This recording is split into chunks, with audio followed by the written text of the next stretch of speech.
कि राधे श्याम रसिया जी के समय रहे सुपर स्टार रहे आज समय खराब बा सही कहनी हो तो माई के कृपा बिगाड़ो ना हो ना अपने करम ना करो दाल भात बना दे थरिया में धो दे आसान के खाए ना तो माई हेरवा मुंह में खियावे करम नहीं मन करे को पड़ी ना रवा कहनी है निर्मला जी की एगो नचनिया के तिवारी जी व्यास बना देला तो भोजपुरी में भिखारी ठाकुर गायत्री ठाकुर से लेके आज ले केहू ना कोइल रहे भोजपुरी में पहिलका इतिहास तिवारी जी के रचल हो जौन लड़की 5 बरिस नाच में नाचल ओकरा के व्यास बना देने हो अबर दुबर ना जे दिन रात सुदर्शन रमा शंकर अभियंता जोर दुगो लगाओ तो ओकरा के खेलवार बुझत निका ओकर हमने हमरा रोवा से साटा कमे बा ओकर अभियंता सुदर्शन कमलवा से रोज सटा बा अब चैत में वो बाजार में हिट भी है ओकर 30 गो में 20 गो सटा बढ़ के लोग से बढ़ल तो जानता नहीं काहे हमार देह लक्ष्मी पात हम जरा मुरी पे हाथ धो देनी ओकर सितारा चमक गई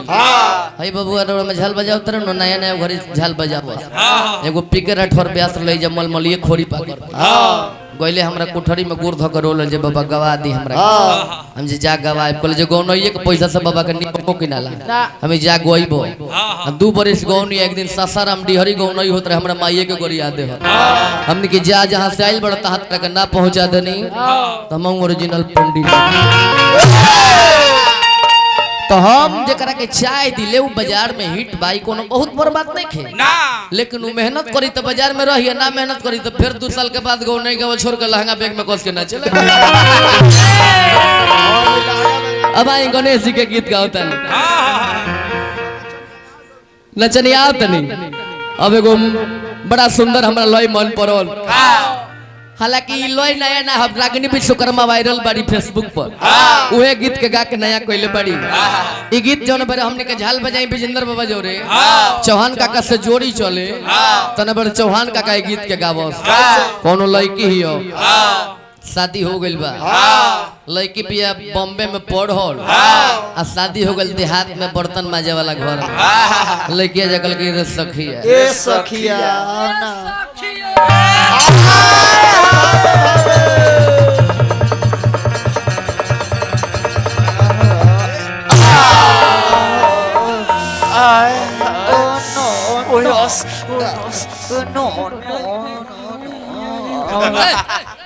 हम गामछा औरत नहीं है कनी के कोहड़ाल देखी छै गामछा औरल बाउर चाचा हमनी के घर हम माता बहन बेटी सभे बैठल बाड़ी हमरा विजेंद्र बाबा के 70 वर्ष के उम्र बा आज वो कहिले के चूल्हा पे कार बिना ताव के पड़ोसी बेकार बिना लगाव के मेहरारू बेकार बिना छाव के अगौनई बेकार बिना भाव के देह बेकार बिना घाव के नदी बेकार बिना नाव के बाप रे बाप ना निर्मला जी कहनी है जे हम मेहरारू है कुछ कले कुछ रोड़ा कैसे कले कुछो कैसे कले कुछ रोड़ा कैसे कले एक तरफ गलती कले बनी कि हमरा फोटो कले के बैठल बानी अरे हेजा बैठे के चाहत लग किया तो पोस्टर उलीट देवे के पड़ी ना तो रोड़ा जाके बैठे के फर्स्ट रोवा गलती कले बनी पोस्टर उलीट के टांगे के पड़ी तब ये गलती और गलती ना हो ये लइकन के गलती है जो साज बाज रखल ये लोग के समझाई रौरा चढ़ल बानी अल्लाह त रजनीश भैया अब ते जाई है ना पोस्टरवा उलट के लगा दी जाए इनका बुझाव जे हम के तरह हो गइल उहे लइकिया कॉलेज ये सखी मन में श्रद्धा रहे कि हम मैट्रिक कोइनी बीए कोइनी एमए कोइनी ओमे कोइनी एमए के बाद में होला रे एमए के बाद डबल एमए को हम बॉम्बे में पढ़ाई कोनी शादी हो गई बर्तन माजे वाला घर में का जाने बुझाते नहीं कि कैसे दिन बीती बीए को के आइल बनी ए जे तहर बर्तन माजे खाती भाव रहे का बढ़ल बड़ा तो बढ़बो चढ़ल तो चढ़ते रहो बढ़ाओ अब तो भौजाई हमार को तारी मास्टर के की चढ़ जा तो उतरम चढ़ले रह ये भौजी पुरानी आदमी के कितना देर ले चढ़ो आज रीड पर रीड पर देह पुरान हो त अंगुरियो पुरान हो गेल बा के अब अंगुरी दिखाए चढ़ाई के कहे के बा अंगुरी दिखाए ला नया लइका बालो झाल बजावे लोग के कह वो लोग के हाथ ना ए रको ना निर्मला जी नचत रही है तो सोनिया धके तरह तरह कहत रही रविंदर भैया ढोलक बजावत नहीं बड़ा लयदार है पहले सुरदास जी में यहाँ का मनोज भैया में बजावत रहनी लयदार तो होइले है और सही एक दिन भाव कर लोग लिखल ये ठेकोइता एक दिन तो रजनीश बाबू इनकर भोजवे भूला गो धरे के आगे तो सारी पहले पीछे ही तो धर निकल के ठेकोइता है पर पिछला ताल पर अब तो रविंदर भैया बेचारू देख के तो देखते बानी ढोलक ओलक फेंक के डायरेक्टर चलिए दे उनका बलिहारी हम लगन भाई के कहने की हाथ धो के बैठौले जब भैया बैठ जाई तो काम घबरा देले रहे ये तरह का ये मास्टर आरबिया को के आइल बानी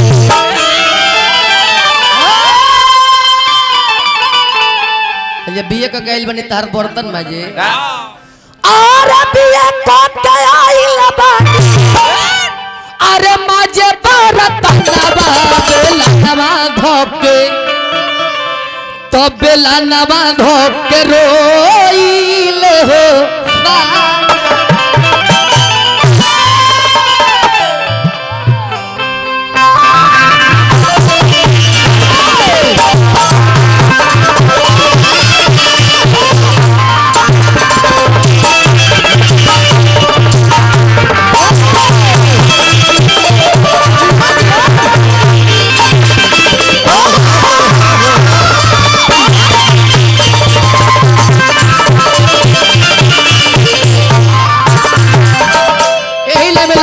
बाबा के गोर लगले कहले कि बाबा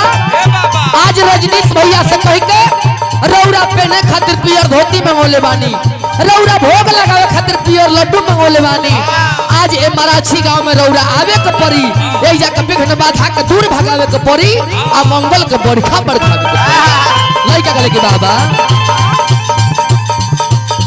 गौरी का ललाना वाते गौरी का ललाना वाते तू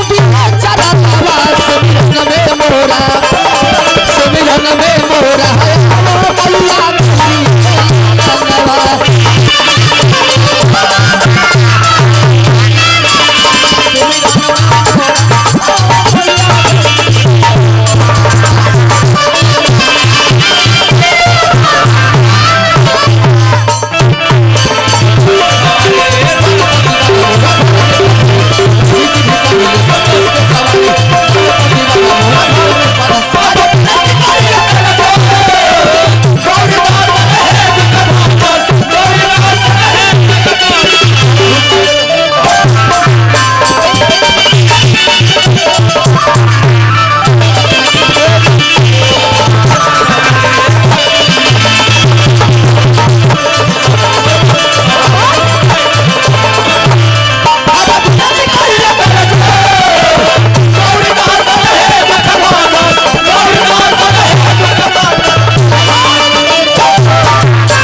हमरा गुरुदेव के हित बानी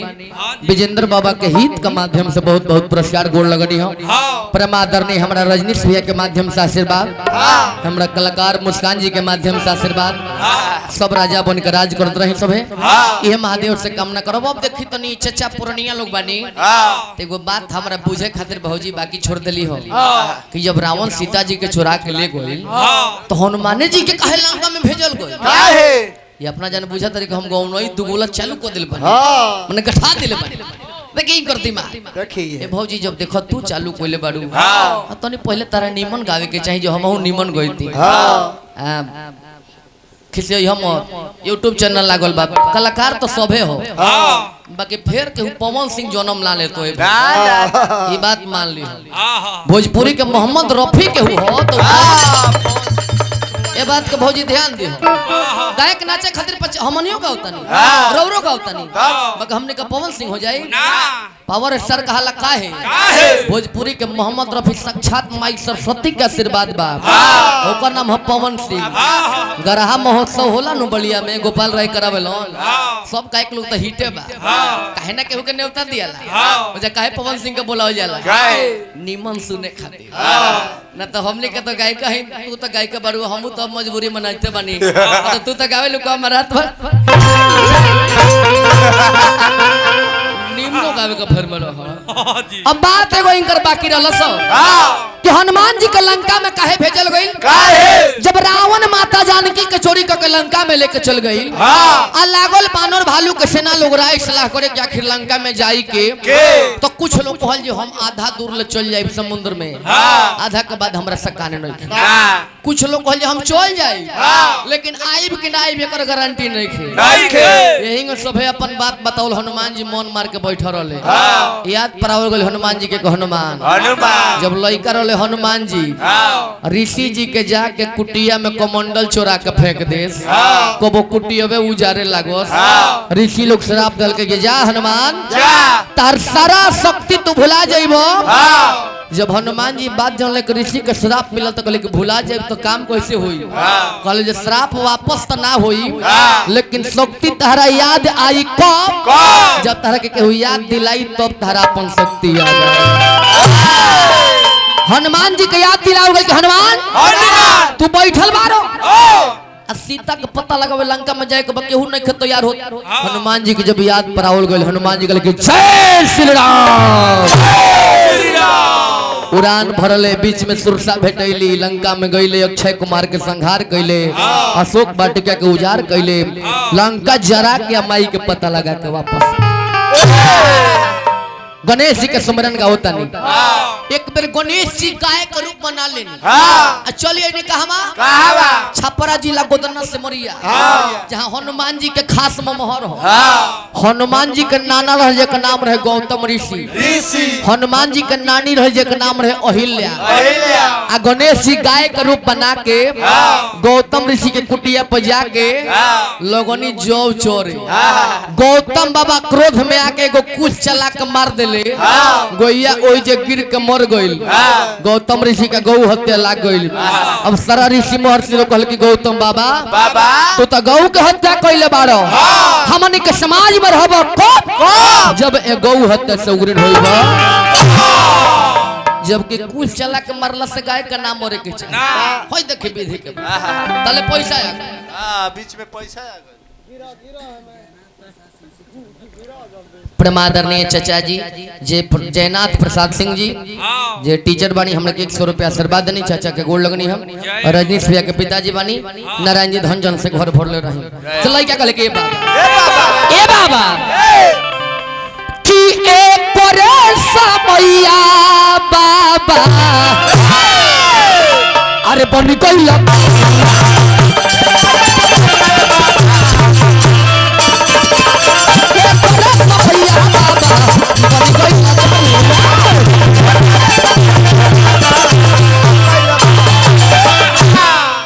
समैया बाबा बनी गइल गौआ निर्मला जी गइलन का कि गौतम ऋषि जी के अरे चली गइल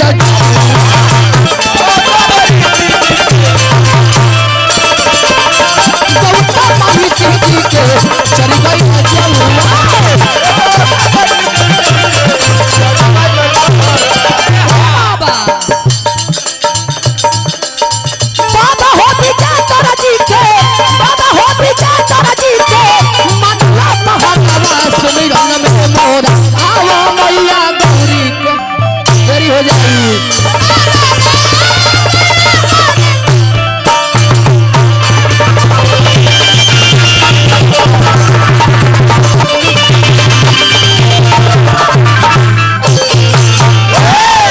समरण रोकल जाई